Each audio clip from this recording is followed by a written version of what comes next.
The building of Trump Tower was the true art of the deal. Saving money was the key. Chapter 1. Hire the cheapest demolition contractor you can find, even though he has little experience. Trump hired William Kosicki, whose principal business was window washing. Kosicki, in turn, hired what became known as the Polish Brigade, more than 200 immigrants with no working papers who were paid one-third the union rate and worked under difficult conditions.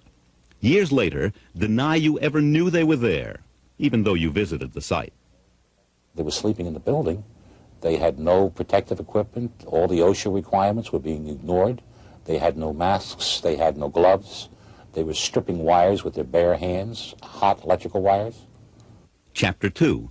Don't tell anyone that the building contains asbestos. The reason? Asbestos is costly to remove and dispose of. Trump says he isn't legally responsible. The law says he is.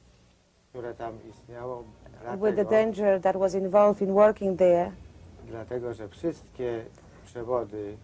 because all the wires, a lot of construction, it was covered with asbestos. Chapter 3. Hire a waste hauler who doesn't care what he carts and knows how not to leave tracks. Trump's demolition contractor got Eddie Garofolo, identified by law enforcement officials as mob-connected. In August of 1990, while reportedly cooperating with federal authorities investigating racketeering in the construction trades, Garofolo was shot to death gangland style in his driveway. In the dead man's pocket, a wad of cash and a high-rated comp card for the Trump Taj Mahal. Chapter 4. When the demolition begins, appear to be public-spirited. Promise artifacts from the building to the Metropolitan Museum of Art. Chapter 5. Jackhammer the artifacts when you learn the cost of saving them. The demolition contractor allegedly said that it was going to take a long time or a longer time to take those heavy panels down. And before anybody could make the decision, Trump apparently gave the orders to have them demolished. Chapter 6. Threaten the lawyer that the Polish illegals hire after your cheap contractor defaults on paying them. Make sure that the threats aren't traceable in case the guy isn't scared off.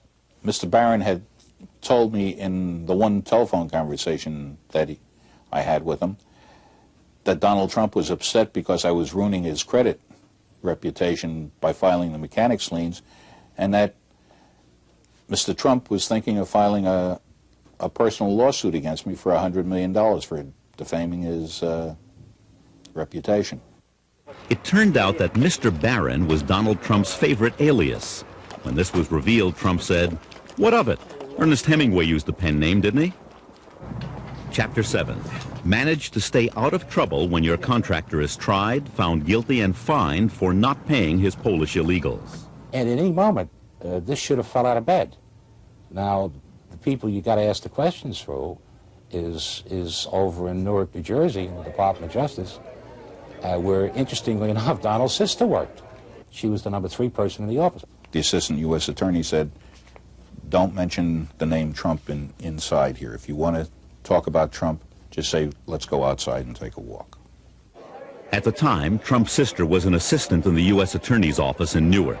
Today, she's a federal judge. Chapter 8. Have Daniel Sullivan make peace between the union and non-union workers on the tower. In late July 27, Donald called me and asked me to please come to New York because he had a major problem. The employees he represented on the demolition of the Bonwit Teller building were going to hang one of his vice presidents, Tom McCary, off the building. Prevent the hanging, but a decade later face legal charges that you defrauded the union pension and welfare fund. What do you think? You got to get this right, Donald? Chapter 9. To build the largest concrete structure in New York City, turn again to Roy Cohn. Cohn is also the lawyer for the New York crime boss who controls the concrete business. Payoffs from contractors are dropped off at Cohn's office, so he may get paid twice for his services here. But then, you get who you pay for. Conclusion. In every respect, the building was pure Trump.